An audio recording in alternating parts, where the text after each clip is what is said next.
Hello, I'm Britt Udison, Executive and Artistic Director at the Loft Literary Center. Welcome to this live stream at Virtual Wordplay. I'm so glad you're here with us. Before we get started, I want to talk a little bit about what brought us here today. For the last year, the Loft staff has been working hard to put together an outdoor book festival that would have gathered 100 authors with 10,000 visitors in our neighborhood in downtown Minneapolis. As COVID-19 hit, we knew we had to think about everything we do differently, especially this festival. While we were disappointed that we wouldn't be able to gather in person, we became even more committed to supporting writers, celebrating new books, and finding new ways to assert the connective power of the written word. In a time of anxiety, we want to offer a powerful event for readers, writers, and booksellers. When we first approached our sponsors, their first question was, what is a virtual festival? And to be honest, we didn't know. Our founding partners, St. Catherine University and Star Tribune, agreed to make a leap of faith with the Loft. With courage, generosity, and vision, they have worked alongside us to figure out what this virtual festival might become. We are grateful to our sponsors and donors. Their generosity is incredible, but it is not enough. We believe it is essential, especially during a health and financial crisis, to offer programs that are free and accessible to all, but that has led to a significant revenue loss. A live event would have included ticket revenue, beer sales, exhibitor fees, and additional sponsorships. The Loft is not closed. We continue to offer classes, fellowships, conversations, support for readers and writers in addition to this festival. We are here to support the literary community, and we ask that you continue to support us. If you are able, please consider making a contribution to the Loft today. Thank you for being here.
Good morning, everyone. I'm Britt Udison, the Executive and Artistic Director at The Loft. We're a nonprofit literary arts center in Minneapolis. And for the last year, we've been planning to gather with you for an in-person book festival in downtown Minneapolis. But because of the state of the world today and because of the health crisis, we instead are gathering virtually and are incredibly excited that you're here with us this morning for the first moments of virtual wordplay. Over the course of the next 5 weeks, we will be launching a variety of literary events online. Some of them will be live conversations like this, but there will be a lot of them. So check out loft.org to find out what's happening week to week. We couldn't have done any of this without our presenting sponsors, St. Catherine University and the Star Tribune. We also couldn't have done it without our members and our friends and fans. So thank you to all of you. If you want to support wordplay, we would love to have that happen. All of the events are free, but if you want to support us, check out loft.org, or I want to invite you to go to the link that we provide at each event to buy the books by the visiting authors. This is the book today that we're talking about. And if you want to buy Jessie's book through our link, you'll not only support the author, but you'll support the Loft. So please consider doing that. Today, we're joined by Jessie Diggins. Jessie was raised in Afton, Minnesota, and became a professional skier at the age of 19. A 2-time Olympian and 4-time world champion medalist, she is the most decorated U.S. cross-country athlete in world championship history. Wow. Today, she's going to talk with me about her new book. And then, if you want, she's going to lead a 15-minute workout so we can get our bodies moving at home. There will be a short break in between. So if you don't want to participate for whatever reason, you can sign off. I also want to let you know that this is the very first time we've done something like this. So we're figuring it out together. And Jessie is being an incredibly good sport while we figure out the technology to make this happen and to be with you this morning. So please join me in welcoming Jessie. Thanks for being here. Hello, everybody. I'm so happy to have you. Sorry, as we said, we're figuring out the technology, and I may or may not be able to share the entire photo slideshow that I had ready today, but I do get to talk a little bit about the process of writing this book with my co-author, Todd Smith. He was amazing, and we wanted to have him here today, but it wasn't going to work out timeline-wise. But I'm just so happy to share this with all of you. We wanted to do this in person as well, but again, we're adapting to the times, working from home, as you are too. One of the really cool parts of this book was the actual process of writing it. And, I'm not going to assume that you've already read the book, but I will assume that you're interested in hearing a little bit about the behind the scenes because you're here with us on the call today. And one of the cool parts was figuring out, originally I wasn't sure if I wanted to even write a book. But when I decided to come forward and talk about my eating disorder, I got a lot of really amazing feedback from the community saying, wow, we needed to hear this. This was really insightful. I had coaches writing to me and saying, like, I'm a male coach and I coach female athletes, and this was really important for me to hear. So once I decided that, there was a larger purpose behind just another sports book, we decided to write it, but I knew I couldn't do this myself. I was obviously still training and racing, and also it was a lot of work. And, I write blogs for my website, but writing a book was a whole nother level. It was a big project. So after signing up with an agency, we found my co-author, Todd Smith, and he lives right in Minneapolis, Minnesota. He's a hockey player, and so he knows about sports, but he didn't know anything about cross-country skiing, which was actually amazing. It was awesome because we'd be talking and I'd start going off like, oh, so when you're roller skiing and doing L3 intervals, and he'd say, stop. What are roller skis? What are intervals? What is level 3? I need you to explain this to me. And so it was really great to have somebody, checking me and saying, I need you to explain these different parts of the book. So we met in person. We sketched out the different stories that I wanted to tell from my life because we knew this was going to be a memoir. And then we sketched out a rough chapter outline. And then he came to visit me in Stratton, Vermont, and shadowed me for a week of training. And every day in between training and at night after the last training session, he would come over to my little condo.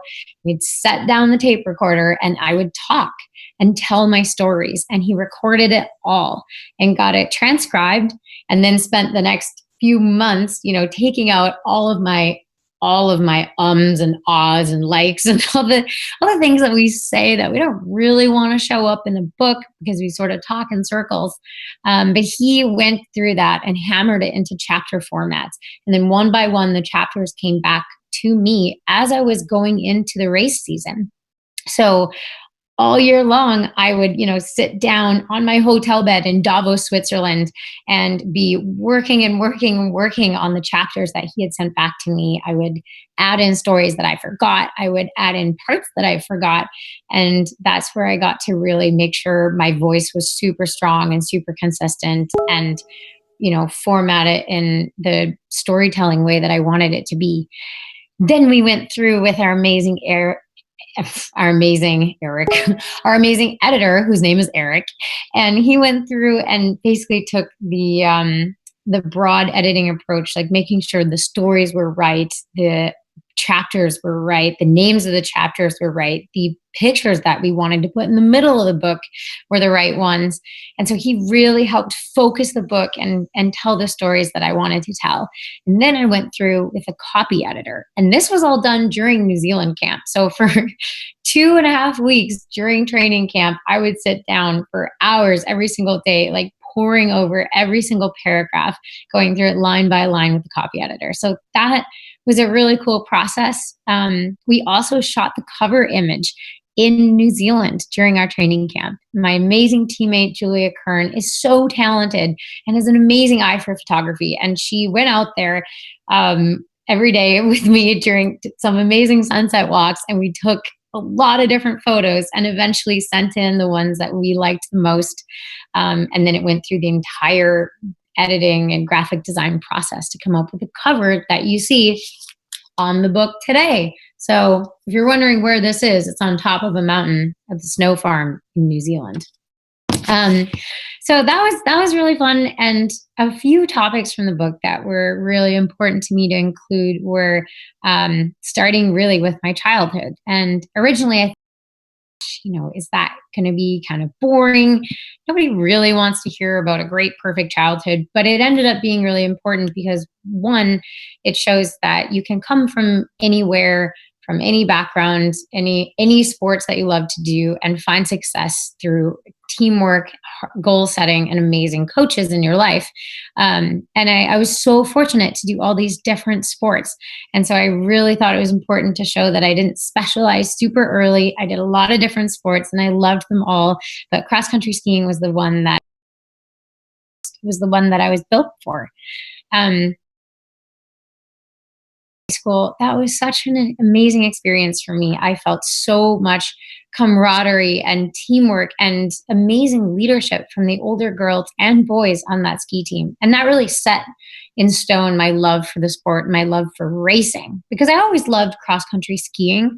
But when I realized you could race for your team and train with your teammates, then I was like, whoa, this is cool. This is amazing. This is the next level. I really enjoy doing this, and I think I want to do this for a living someday.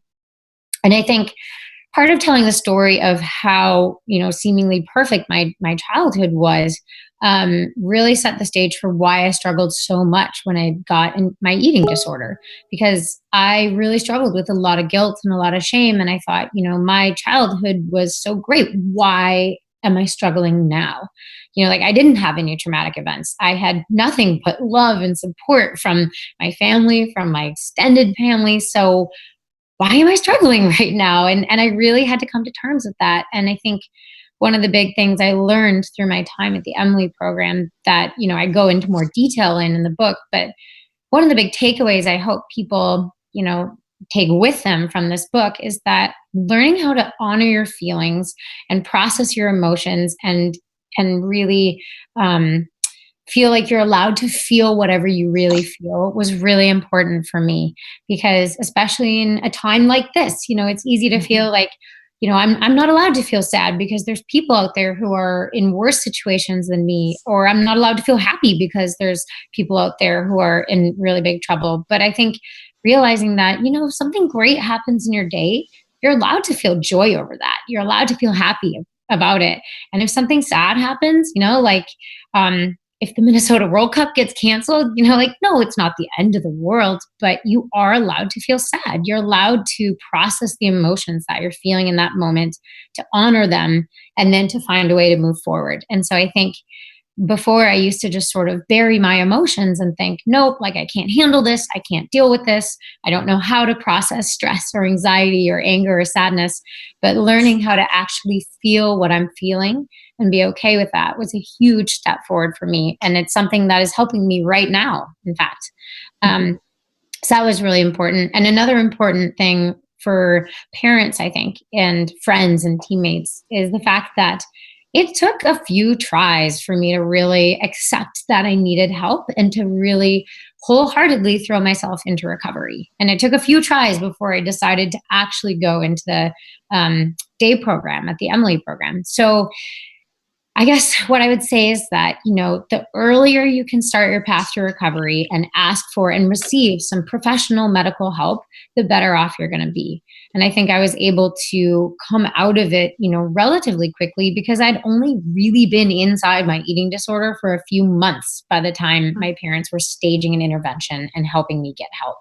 And so I think the earlier, as parents, as teammates, as coaches, the earlier you can work up the courage and be brave enough to step in and say, no, like, I care about you and I want to see you happy and healthy and taking care of yourself, the better off that person's going to be. But you should know that they might be mad at you. And they might be mad at you for a little while. I was pretty mad at my parents when they said, no, you need to go get help. And I got over it. I love them even more for it now. But in the moment, I was kind of a pill. And some of that was me being a teenager, I'm sure. But some of that was me being angry at accepting help and feeling so much shame and guilt that I wanted to push away anyone who wanted to help me. So if there is someone in your life who's struggling, and it doesn't have to be an eating disorder. It could be any sort of mental health problem or addiction, whatever it is that they're struggling with.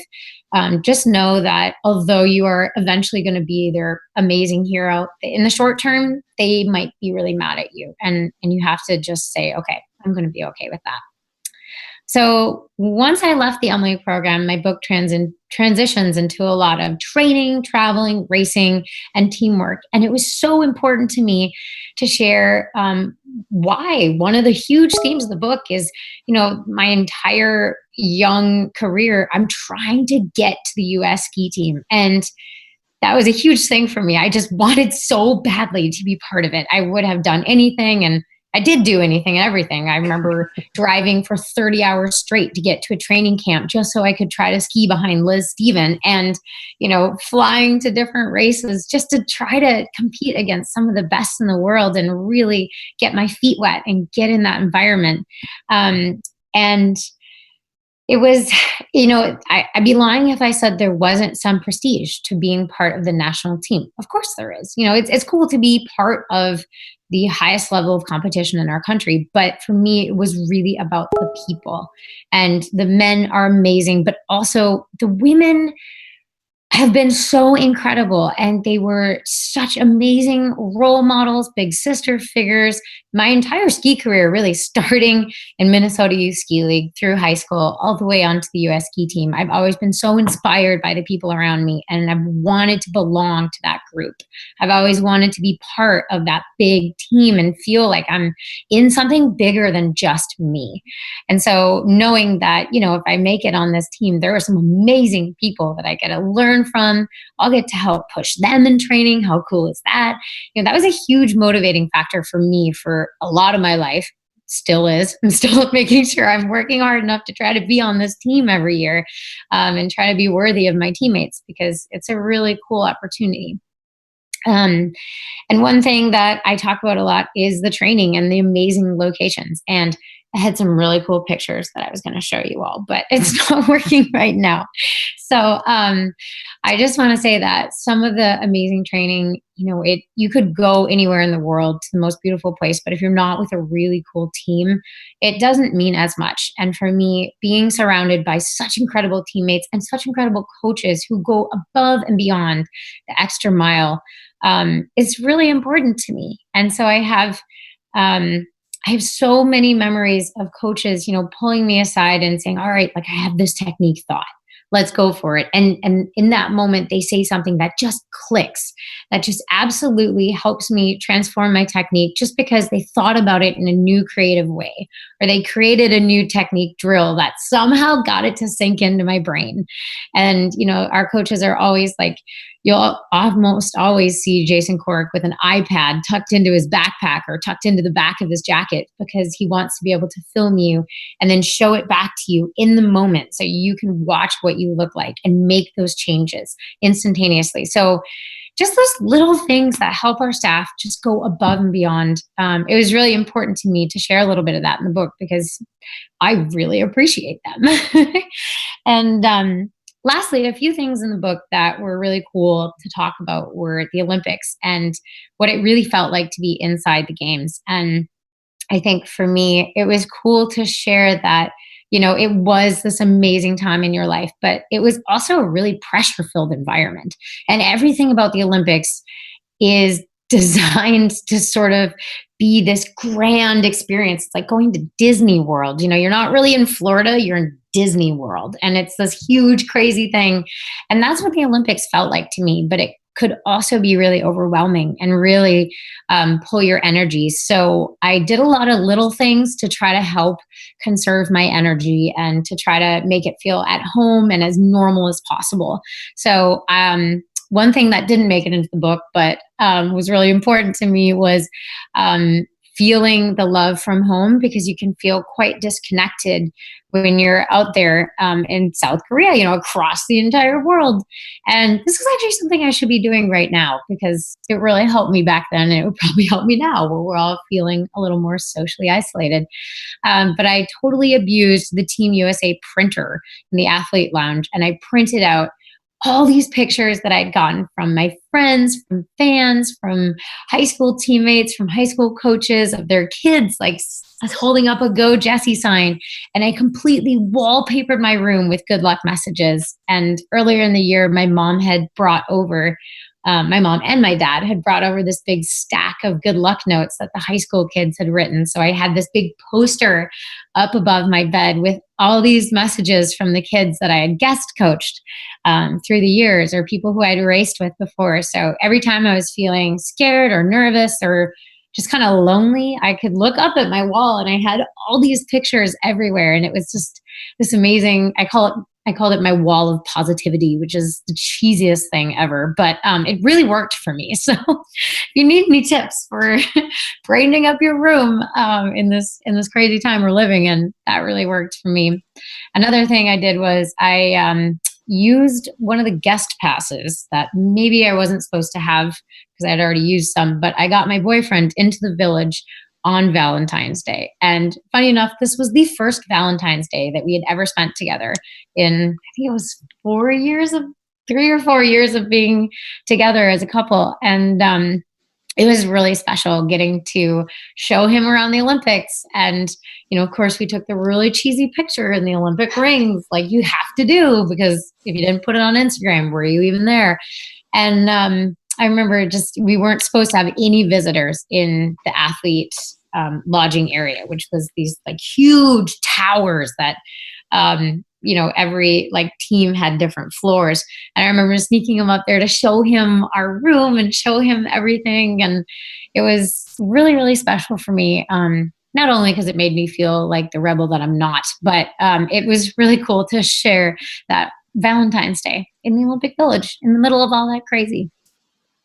And then I have some really cool photos that you're not going to see, but some really special moments for me that don't get shown on TV, post-Olympics. There were some really cool ripple effects of that gold medal that, there's of course the flashy shots of crossing the finish line and carrying the flag in openings or closing ceremonies. And those were really amazing moments. And I'm going to remember those forever. But some of the most special pictures to me are the team celebration ones, and the ones where coaches are wiping away tears because they were openly crying at their lifelong dream being accomplished right in front of them. And the hugs that I got to share with not only my coaches and teammates in the moment, but in some of the welcome home celebrations afterwards, I got the chance to share glittery filled hugs with some of the volunteer coaches who have known me since I was this super awkward, gangly 7th grader at Stillwater High School. And that was an amazing thing for me to get to share those hugs and those moments. And, and I also gave my Hershey's like chocolate gold medal that I got the night we won. I gave that to Cork, and he still got it in his freezer somewhere. So it's fun to get to share some of those little behind the scenes moments. And lastly, it was, I wasn't sure how much of the post-Olympic craziness we should go into in the book. And part of it we decided to include just because it was so weird and so strange. And I always wondered, like, when I'd watch the Summer Olympics, like, what happens to them after? The camera sort of stops and you don't know where they go or what they do or how it's changed their life.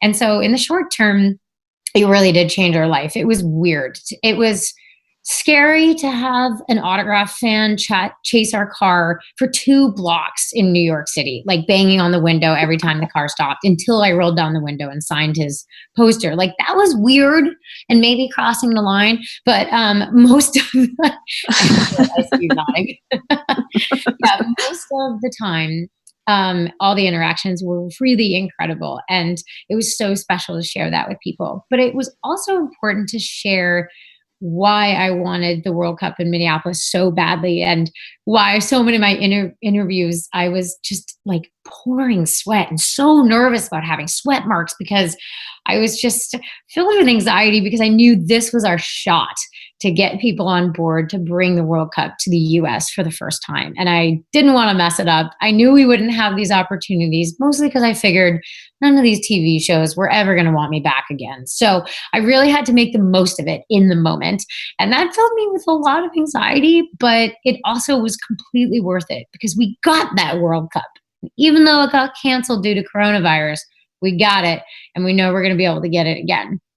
The other important part to share was that a lot of the photo shoots we did afterwards were really enlightening for me, because what goes on behind the scenes for a 5-minute TV appearance, or this beautiful shot that you'll see on a magazine cover, there was 2 hours of makeup from 3 people at once putting makeup over every part of me to get that one photo. And before every TV appearance, you had the glam squad come into the hotel room at 6 a.m. to like glue individual fake eyelashes onto you that were, in hindsight, some of them were totally obvious. And it just was important to me to share that what you see on social media and what you see on magazines, what you see on TV, it's cool, it's beautiful, enjoy it, but it's maybe not real. And it's fine to enjoy it. It's fine to, love all the movie stars, do that, but recognize that that's not what people look like every day. It's not what I look like every day. It's not what anyone looks like every day. And so I just want people to know that, there's a lot that goes on behind the scenes. There's a lot that goes into these carefully curated images. So I just want people to feel more comfortable in their body and what they look like, knowing that, I can say firsthand, I don't look like this every day. This has been a really cool edited image, and I love it. But this isn't always what I look like every day. Although we did try to keep this as raw as possible, because it was important to me that it wasn't a glam shot. So, I wanted to share that with people. And last but not least, I wanted the book to end with me doing a workout, because that is most of my life. Yes, there were some amazing star-spangled moments at the Olympics and in the media afterwards, but most of my life is skiing with my teammates on some back road, possibly in the rain, possibly with mud all over us. And that's most of my life, and that's the way I love it. So it's important to me to share that that is the real me. And, that's why we're ending this entire event with a workout, because that's what it's all about, is how good you feel after a workout. So before we do that, I'd love to go back to, you guys have a lot of questions pouring in, and that's so cool. I'm really excited to talk to you guys about those. And we're going to give it back to Britt, who has some questions lined up. Thank you, Jessie. I just wanted to add one of the parts of the book that made me laugh the hardest was that you talked about when the glam squad comes and they clip the back of your dress. And I imagine you with the chip clip at the back of your dress at some glamorous event. I thought that was a great detail. I have a lot of questions. There's so much that happens in the book. And one thing you spend a lot of time talking about is how much you love and respect your coaches and your teammates. Why was it so important to you to describe the different styles of leadership that your teammates display and the ways they pushed you to be better? Yeah, it was so important to me because I think sometimes leadership is seen only as like, I'm organizing this event or I'm, leading us in this activity. And that is wonderful. And we need that kind of leadership. But also leadership can come in those quiet moments where someone pulls someone aside and says, hey, I noticed maybe you're a little homesick. Can we talk about it? Like, can I help you? That is amazing leadership. And it was so important to me to detail the different forms of leadership and the different forms of bravery that come out in every single one of my teammates, because they all inspire me and they're all equally important.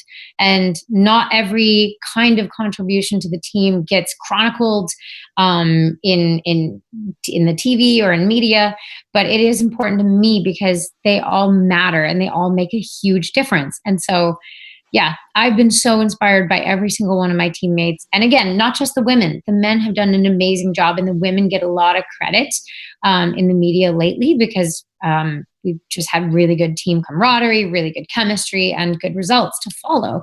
But the men have been doing an outstanding job, and there's some amazing leadership that's coming out of their section of the team. And it's so cool because we all get to travel together.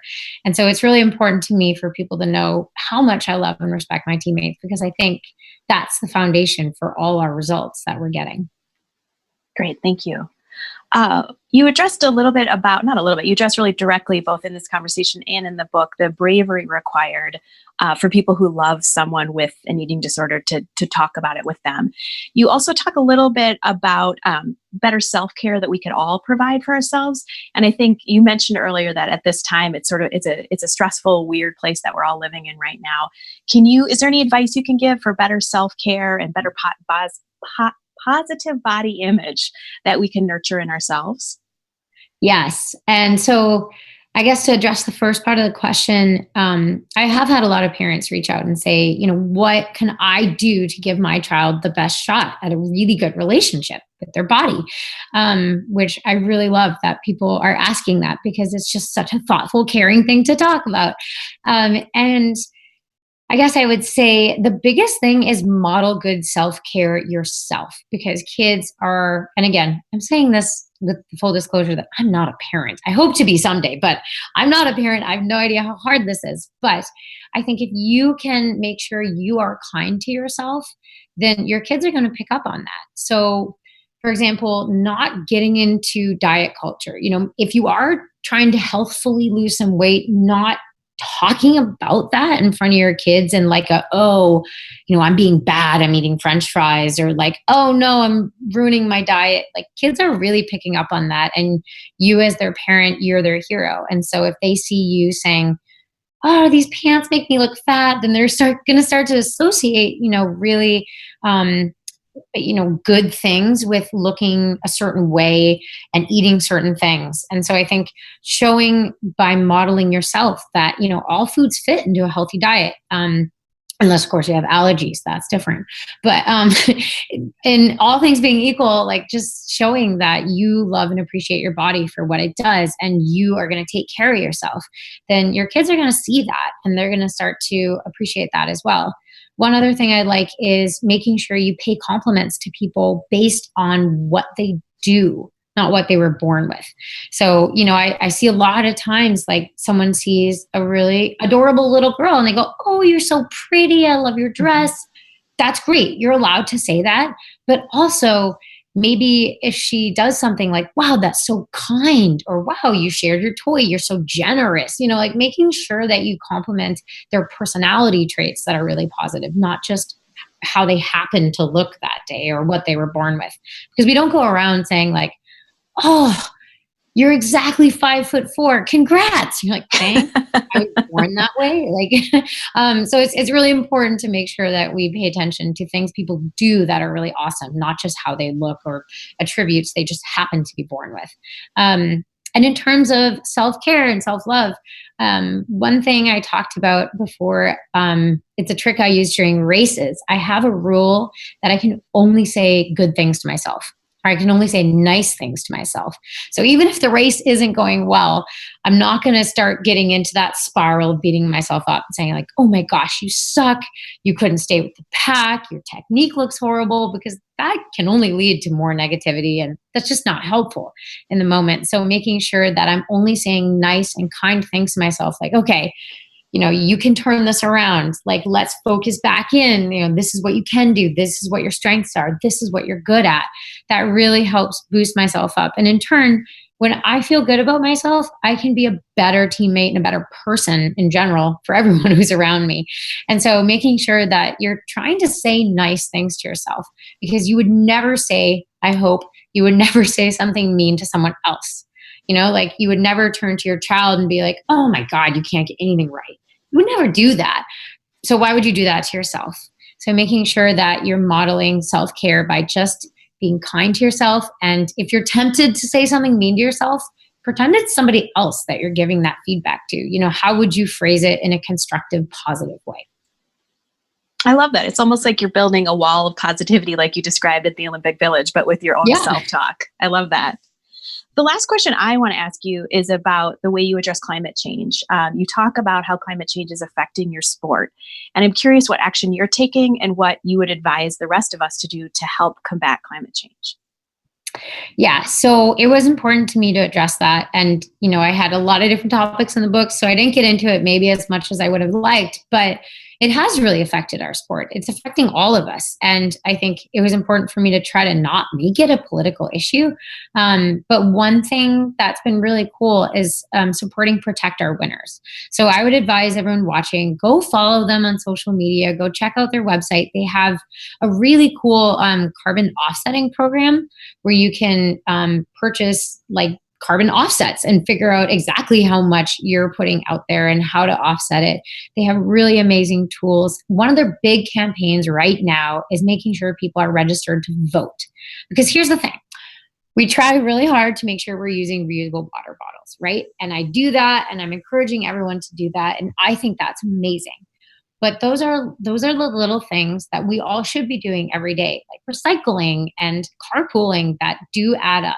But what really adds up fast is when we use our voice and we go vote, and we vote for people who believe in the things we believe in. And so if we go make sure we're signed up to vote, and then we vote for somebody who's going to take climate change seriously and enact policies that will severely cut the amount of carbon going out, that's going to make a huge change really quickly. And that's what we need right now. So I love that they're just encouraging simple, small actions like call your representative, call your senator, write them a letter and say, this matters to me. This is what's really important to me. That doesn't cost you anything. It's a pretty quick action, but if we all start to really use our voice, that can make a big difference. Great. Thank you. So at this point, my colleague Abby is going to come in and she is going to help you get to the audience questions that we've been receiving during this conversation. So Abby, can you join us? Yes, absolutely. Hi, everyone. Hi, Jessie. All right, we've got a ton of questions coming in, so we can get to at least a few of them. First is, how are you staying motivated during these unprecedented times? Yeah, that's a great one. And I'll try to keep my answers short so we can get more questions going on. Basically just finding things that do keep me happy. One of them is online dance classes. That makes me very happy. The other is doing workouts with my boyfriend. That also makes me really happy. And when it's safe to do so, getting out for some sunshine. So even if it's just walking to the grocery store instead of driving, like I'm going to do that because, I'm going to social distance and wear my mask and wear my gloves, but that's a really good chance to get a little sun on my face and stay happy. And the other thing is remembering that a lot of my goals can still be accomplished, even if I have to take a non-traditional path to training. Great, thank you. Another question from Iggy is, what is the hardest part of a race for you personally? Ooh, I think the middle, because at the start you're all fired up, and at the end you know that the finish line's coming, so you can push through any amount of pain. But I think making sure to stay super focused in the middle of a race, especially the longer the race, the longer the middle section. But for me, staying focused through that section is really important, because that's where you can make or break your race with a few seconds here and there by really focusing on a good transition or really attacking a downhill section well instead of getting lazy. Great. Question from Catherine E is, when you retire from the ski team, what's your next goal? What's next? That's a really great question, because I'm not sure. I'll probably go back and finish college. I'm somewhere in my sophomore year. I have been for a long time, but I've really loved. I've found that I've really loved marketing. I've really loved partnering with all these incredible companies that really care about things I care about. So I think I'm going to start exploring some of that. But I have a few years of skiing left, so I'll keep thinking about it. Great. Question from Ginger. What were your state times in 7th grade? State times? State Oh times. man. I don't even know. I have no idea. In cross country skiing, it's hard to actually have times because the snow is different and the course changes and the wax is getting faster over time. So I think times are a little less relevant than in, say, like track and field. All right, let's see. Maybe one or two more here.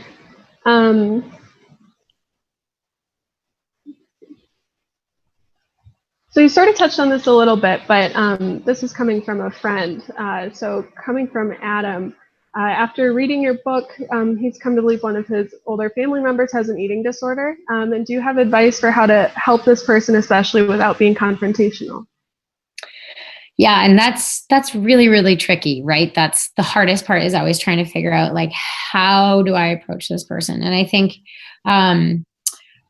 maybe, and again, this is individual to you and your situation, so this is just sort of general advice.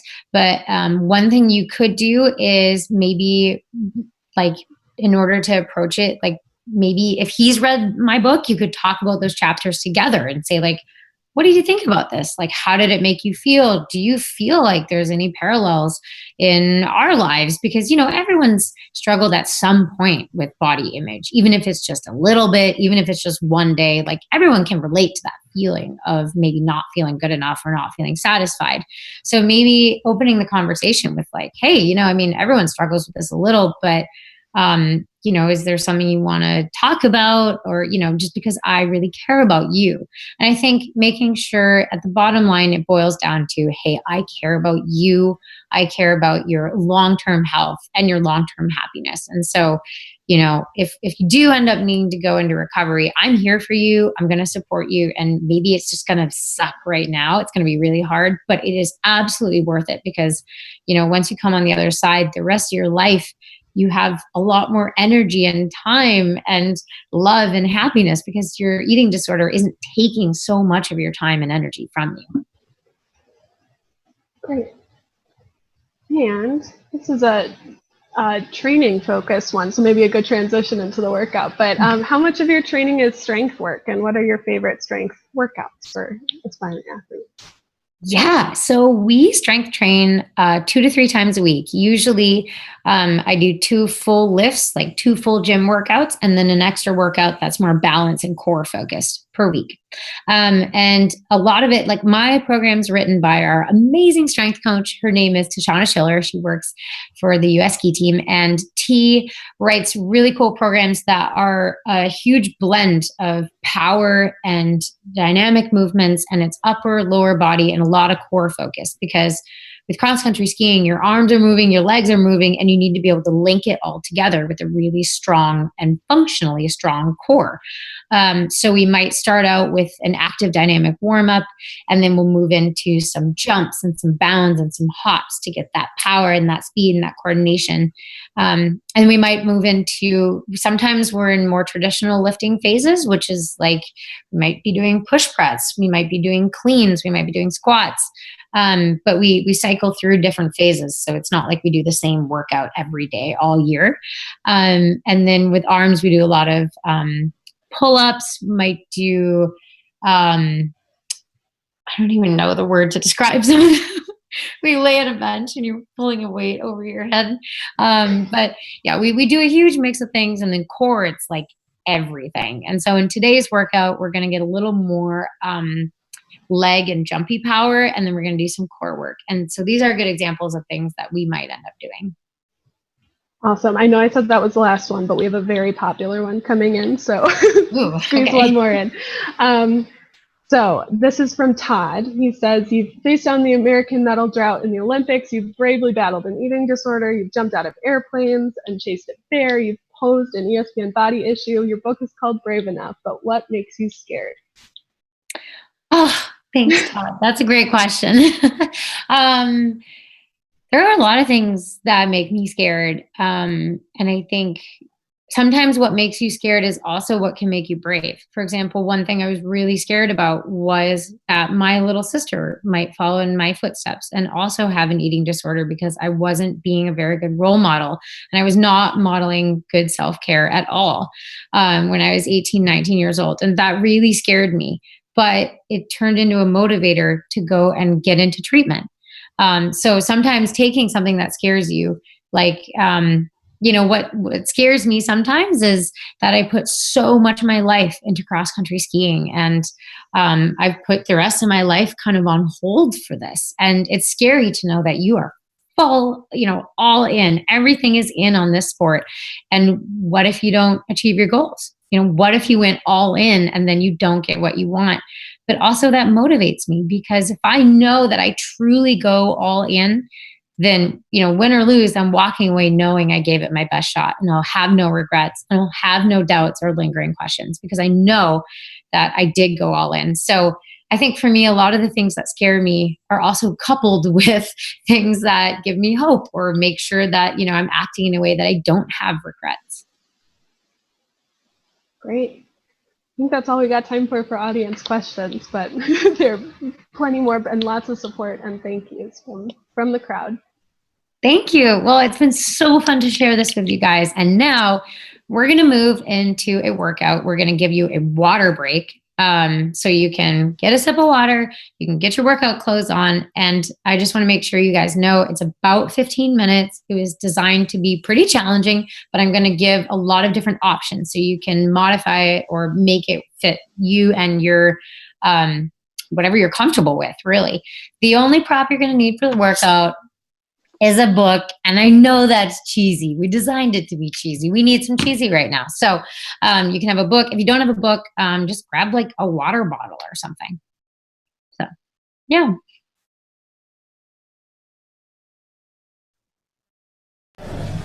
Away we go then. Chicken Randall in the middle of the field for the United States. So it's Norway, United States. It's a chaotic change as the 10 teams send out the second skiers. Donna Rukova has dropped back a little for OAR. She'd now be in 5th position in that darker burgundy uniform. Well, this is going to be another chaotic change. Great to see so many countries in it in this final. Not much between them. As they go back to skier number 1, and it's Marit Bjørgen. Then it's Kicken Randall, Norway and the United States. Norway do it successfully, so too Sweden. And the skiers handing over, just try and stay out of the way to the front of the race. And it's the United States. Jessie Diggins looks to be the quicker of the two in her team. Kicken Randall has kept the United States in it, but when Jessie Diggins goes back out on course, she likes her share of the lead, and she's taken it again. USA, Norway, Sweden. When will a move come? Last lap for Bjørgen. Is it to be yet another gold for Marit Bjørgen? When she hands over to Micah Falla, she'll certainly hope so. And Randall to Diggins. Here we go. It's on for gold. Norway Sweden and the USA. It's her turn to ask some questions of Norway and Sweden. This is a mighty final. Into the stadium they come. Couple of 100 meters to go. It's anybody's. It doesn't look like Falla can do it for the Norwegians. It's Sweden and the United States. Stride for stride, push for push. Who's it going to be? Nilsson or Diggins? Coming down to the line. And the United States has done it! From Sweden and Norway. Oh, what a performance from Jessie Diggins. History for the United States.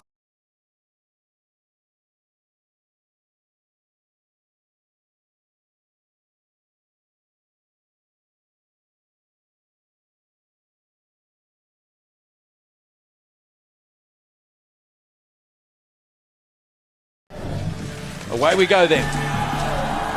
Chicken Randall in the middle of the field for the United States. So it's Norway, United States. And it's a chaotic change as the 10 teams send out the second skiers. Rukova has dropped back a little for OAR. She'd now be in 5th position in that darker burgundy uniform. Well, this is going to be another chaotic change. Great to see so many countries in it in this final. Not much between them. As they go back to skier number 1. Then it's Marit Bjørgen. Then it's Chicken Randall. Norway and the United States. Norway do it successfully. So too Sweden. And the skiers handing over. Just try and stay out of the way. To the front of the race. And it's the United States. Jessie Diggins looks to be the quicker of the two in her team. Chicken Randall has kept the United States in it, but when Jessie Diggins goes back out on course, she likes her share of the lead, and she's taken it again. USA, Norway, Sweden. When will a move come? Last lap for Bjørgen. Is it to be yet another gold for Marit Bjørgen? When she hands over to Micah Falla, she'll certainly hope so. And Randall to Diggins. Here we go. It's on for gold. Instagram Live. All right. All right. We are ready. We're going to do a little home workout here, and I'm just going to grab my phone and also put this on Instagram Live so that if you guys want to go back at any point and try this workout again, you're going to have that option. So there we go. All right. Now, we talked about this earlier, but all you're going to need as a prop for this workout is a book. Yes, again, it's cheesy. Great. Let's do it. A book or a water bottle, whatever you need. So for this workout, it's going to be about 15 minutes. I designed this to be pretty challenging, but we're going to have a few different options. We're going to have a warm-up, and then we're going to have 2 circuits. Each circuit is going to be done twice. We're going to have 3 moves in each circuit. And the first one's going to be more jumpy, power-based, get your heart rate going, get your sweat on. And then there's going to be 2 core moves. At the end, we're going to have a 1-minute bonus challenge. That should hopefully be pretty challenging, but doable. You got this. All right. And with that, we're going to start our warm-up. Hopefully you can still see me here. We're going to do jumping jacks in every direction. We're going to do 5, 4, 3, 2, 1. Switch to horizontal. 1, 2, 3, 4, 5. Switch to the cross-country skier. 3, 2, 1. Switch to punching. 1, 2, 3, 4, 5. All right, now we're gonna do, oh, this is the best part. We're gonna grab the book. I told you were gonna want a prop. We're gonna do wood choppers. Lower corner to upper corner. Make sure you're getting down into a nice slow squat. Just warming up our legs, warming up our core a little bit. Throwing around a book that has my face on the cover, so that's fun. All right, and switch sides. Nice.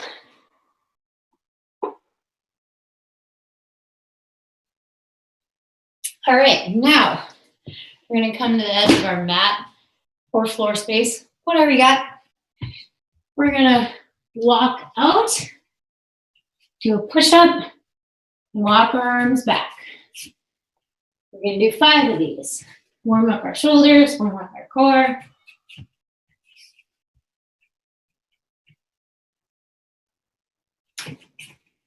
Nice.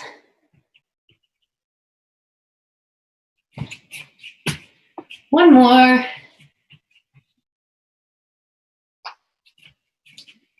Okay, one more warm-up series. Gonna grab our book. All right, now we're gonna do like Superman, so your arms and legs are off. We're gonna hold the book. We're gonna press it up over our head and forward. Nice. Now we're gonna hold the book out. We're gonna pulse up.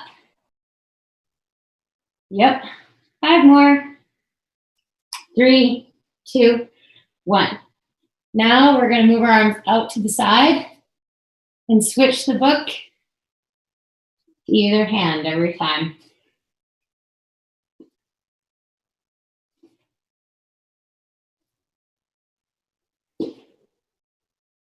All right, so hopefully we're a little bit more warmed up and we're ready to go on the actual workout part.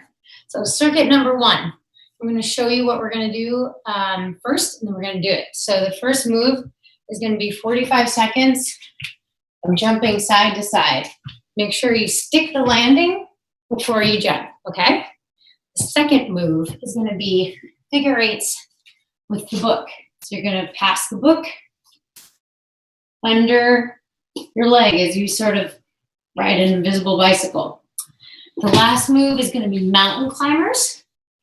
You're going to bring your knee forward and then across to the opposite elbow. And forward, other elbow.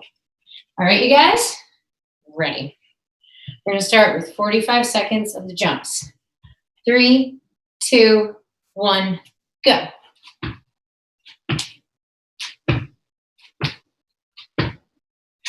And a good option for modifying this is just lunging side to side. If you don't want to jump, if it doesn't feel good on your knees, or just jump for 30 seconds instead of 45 seconds.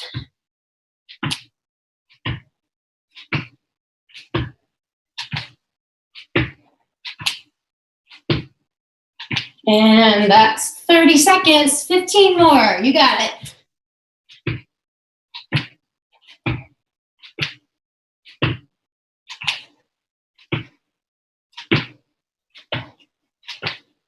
Three, 2, 1, done. Okay. We have 15 seconds to rest before we go into 1 minute of the figure 8s. I'll call out 30 seconds and 45 seconds in case you want to stop whenever you're ready. Go. And make sure that you're picking the length of time that's appropriate for you. This should be challenging, but we don't want to hurt ourselves. So.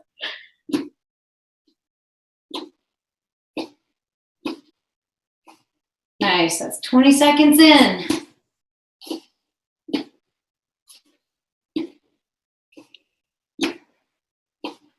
And that's 30 seconds, nice job.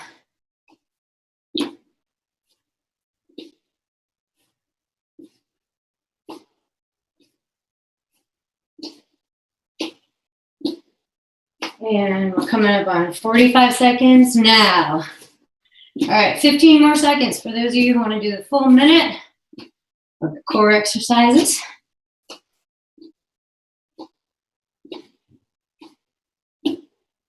And switch, mountain climbers.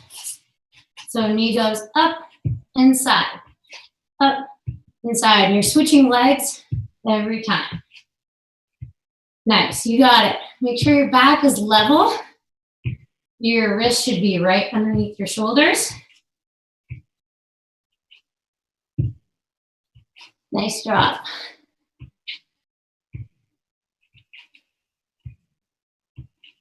And that's 30 seconds.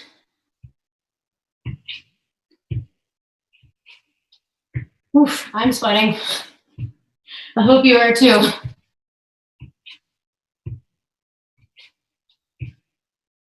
And that is 45 seconds. 15 more.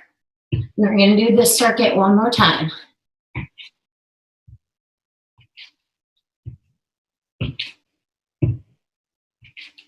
And done. Right into the jumps. Boom. And again, if the jumps are feeling a little bit tricky on your knees, you can just lunge side to side like this. But if you're feeling good, make sure that you're sticking the landing every time. The hard part is I can't really see you, so I hope that this workout is challenging but still fun. But I only have 15 minutes, so I had to make it tricky.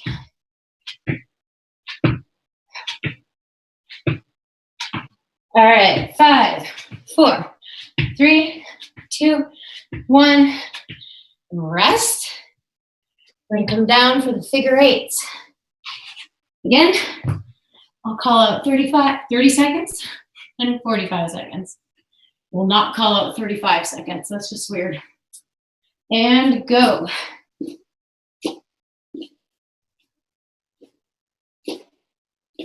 The wider out you bring your hands, the harder it is because your torso is going to want to shift with the momentum. So try to make sure that if you had a flashlight on either shoulder, that they're pointing directly ahead and they're not twisting.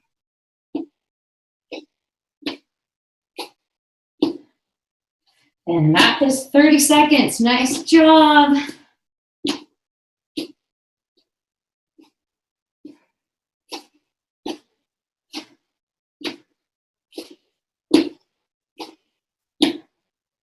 That's 45 seconds. Nice.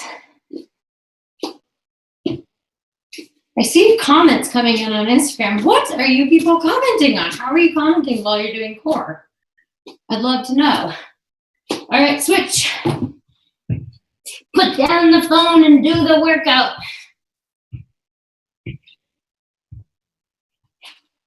And remember, it's forward and cross. Forward, cross.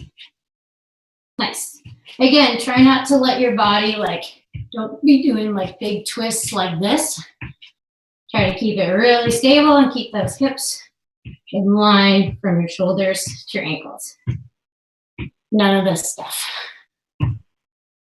Oops, that was 30 seconds. Sorry. You 30-second people just did a bonus 2 seconds. Good job.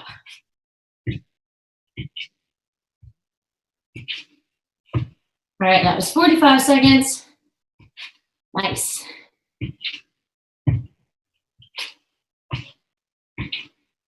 And 5, 4, 3, 2, 1. Nice. You survived the first circuit. All right, now take a break while I explain circuit number 2. Like the first one, we're going to do it 2 times through. First move, split leg jumps with a little hold at the bottom, okay? This is going to be brutal for 45 seconds. And the next move, you're going to take your book or your water bottle or your whatever. You're going to put it in front of your mat, put your hands next to it, and you're going to go up, walk over it, walk back, down. And then lead with the other hand. Walk over it, walk back, down. Okay? The last move is going to be the good old twist with the book. All right? I think we're ready for circuit number 2. In 3, 2, 1, squat jumps. Nice.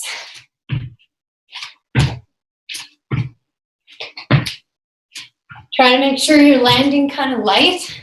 None of this boom. Also, I'm landing light because I live in an apartment building. So that's kind of a nice neighbor thing to do right now. All right, and I'll call out 30 seconds for those of you who want to do that. That is right now. 15 more seconds.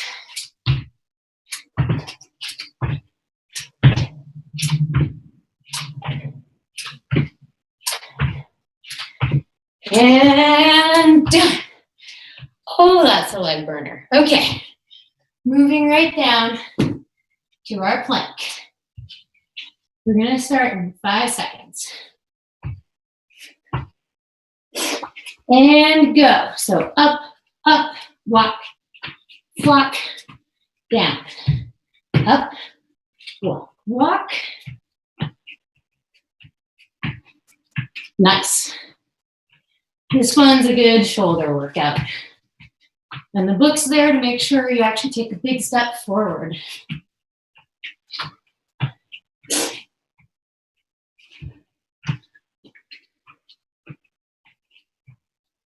That's 30 seconds on. Nice job, you guys. This is a really challenging circuit, but you're doing great. I say that not being able to see you. I'm just trusting that you're doing great. Oops, that was 45 seconds. Sorry.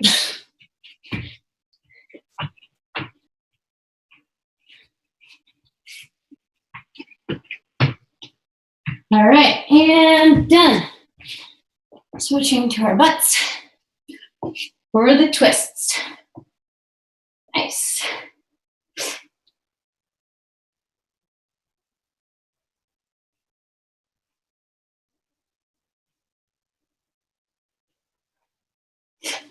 That's 20 seconds down. You got it.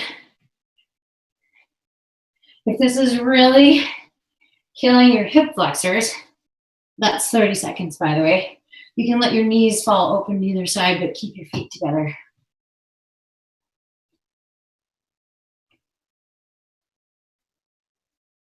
And 45 seconds coming up in 2, 1. That's 45 down. Nice job, you guys. Come on. 10 more seconds.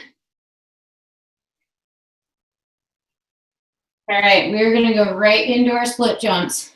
It's gonna be tough, but we got it. Go, stand up, split jumps, go.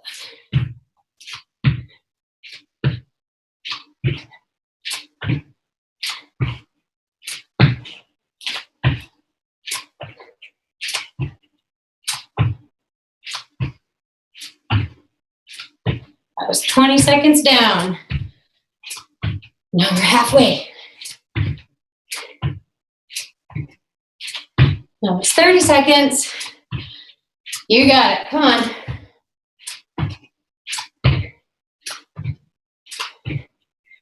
5, 4, 3, 2, 1, done. Woo. I don't know what I was thinking when I wrote this strength plan. I'm beginning to regret it. We're going to move into our plank walks. In 2, 1, go. Up, walk, walk, down.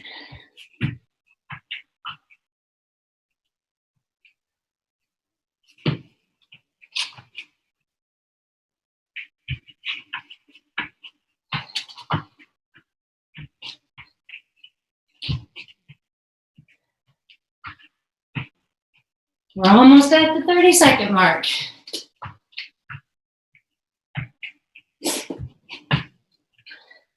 That's 30.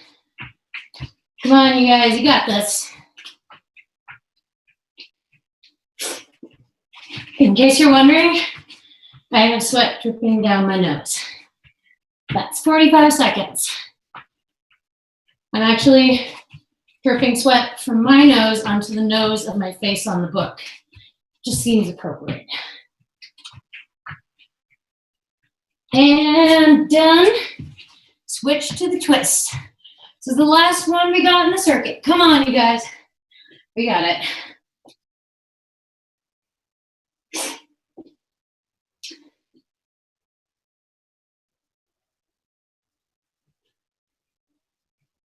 That's 20 seconds in. Going good so far.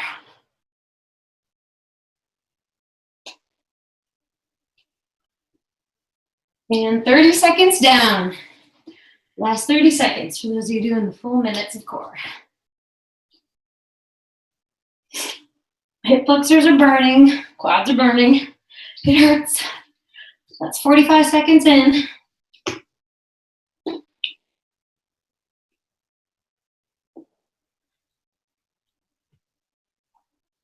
And 5 seconds left. And done. Woo! Okay, so now we have a 1-minute challenge. Okay? And here's what it's gonna look like for the last minute of this workout. You're gonna get in a plank. I'm gonna show you sideways so you can see it. You're gonna get in a plank and you're gonna walk side to side, okay? So we're gonna go this way. Hopefully you have just a little bit of space wherever you are. We're gonna do 4 walks to the side. We're gonna do a push-up and we're gonna kick to either side. If you run out of space like me because you have a wall, you're just gonna kick with your knee to either side. And this time it's okay to twist your body a little. All right? We're gonna start on this bonus minute in 3, 2, 1, go. So walk and push up and kick, kick. Walk to the other side. Push up, kick, kick. Walk back. Push up, kick, kick. Oh my gosh, you guys, we're already 30 seconds in. This is not so bad. We got it.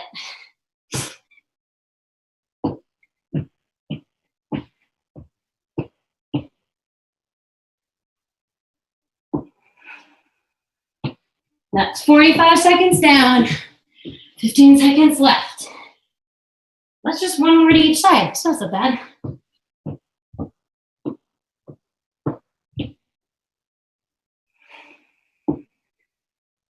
And back.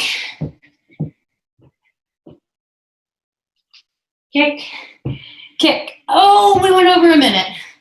You overachievers, you. All right, well, this has been super cool. As you can see, I'm red-faced and sweaty, so this was not the easiest workout, but I hope you enjoyed it. I hope you had fun.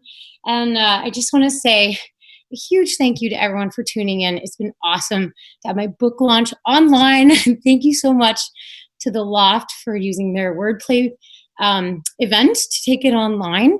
And thank you to the presenting sponsors, St. Catherine University and Star Tribune, and the event partners. I can't talk because I'm out of breath. NEA Big Read in the St. Croix Valley, and powered by ArtReach St. Croix. So there's going to be more book events going on at the Loft. You can check out the virtual festival events coming next week at loftwordplay.org. So there's going to be a lot of really cool authors sharing their books. It's really cool to support them. It's really cool to support local bookstores. So make sure you check out the Loft, and there's going to be some really cool events. So we have a lot of fun things coming up in the future.